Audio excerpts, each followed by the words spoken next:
او نن دغه وجه ده چې په مخ د ځمکه د دغه ناپاک بوټي د یهودیت نه چې کوم دی پوره انسانیت چې کوم دی هغه په اور کې ولاړ دی او نن حالات هم تاسو ګورئ چې دنیا کې هر طرف ته د امن خبره کیږي واحد دغه یهودیان دي دغه بني اسرائیل چې هغه نن د جنگ او د فساد خبره کوي قرآن کې الله تبارک وتعالی فرمایي کلما اوقدوا نارا للحرب اطفأها الله ويسعون في الارض فسادا همیشه لپاره دا خلک په دنیا کې د جنگ هغه اور او شغلې بړکاول غواړي اطفأها الله تبارک وتعالی هغه اور ختموي او مړوي چې کوم اور یهودیان په دنیا کې داغي شغلي او داغي اور زیاتول غواړي نو زما عزتمندو نن په امت مسلمه کې په مسلمانانو د پاره یو لوی دشمن یو یهودیان دي او دویم دغه قادیانیت دي چې دا هم په حقیقت کې مسلمانان د یو ډیر لوی خیر نه محرومي او هغه خیر د حضور د ختم نبوت هغه عظیم شرف او عزت دی لکه څرنګه یهودیان نور انسانان هغه د خپل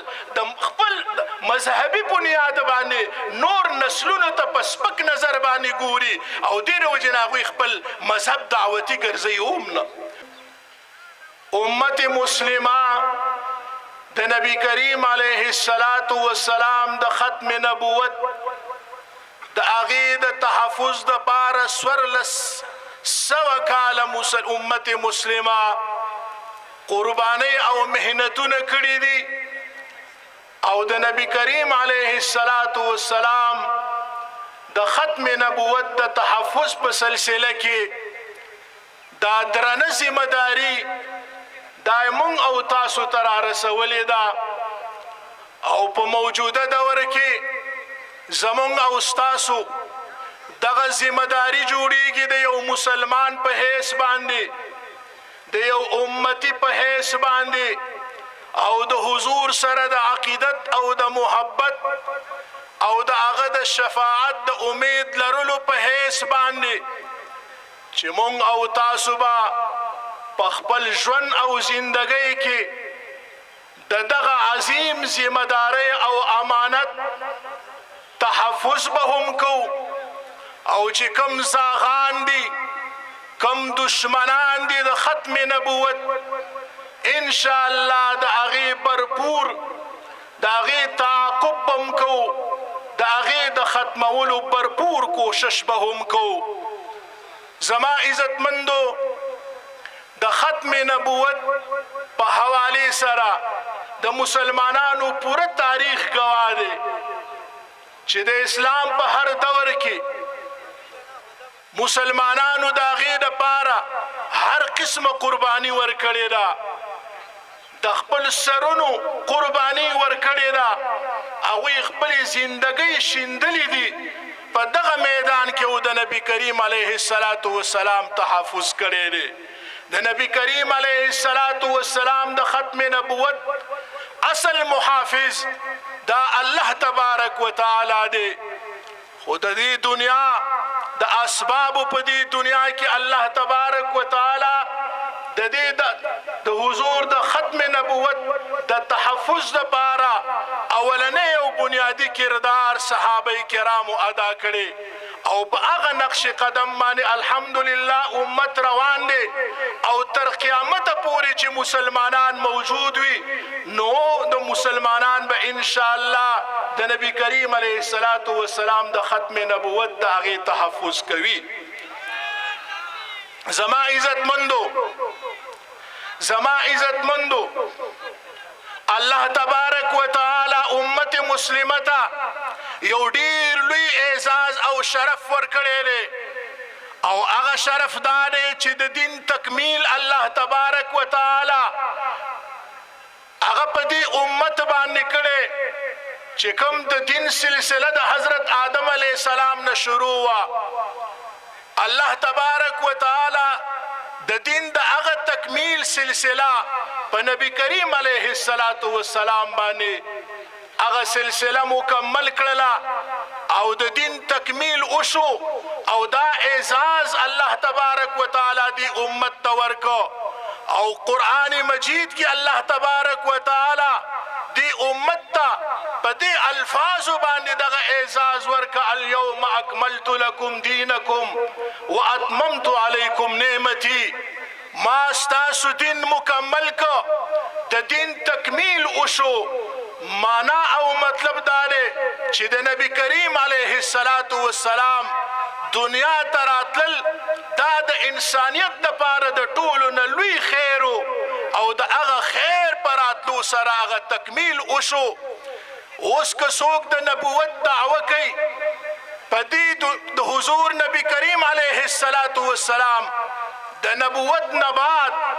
دا در حقیقت نه صرف د مسلمانانو دشمنان دي بلکې دا د انسانیت دشمنان دي او انسانیت د عظیم خیر او د هغه عظیم کمال نه محرومه کول غواړي چې کم خیر الله تبارک وتعالی دی امت ته ورکړي امت اجابت او امت دعوت ته الله تبارک وتعالی د نبی کریم علیه السلام په شکل کې چې کم خیر ورکړي دی در حقیقت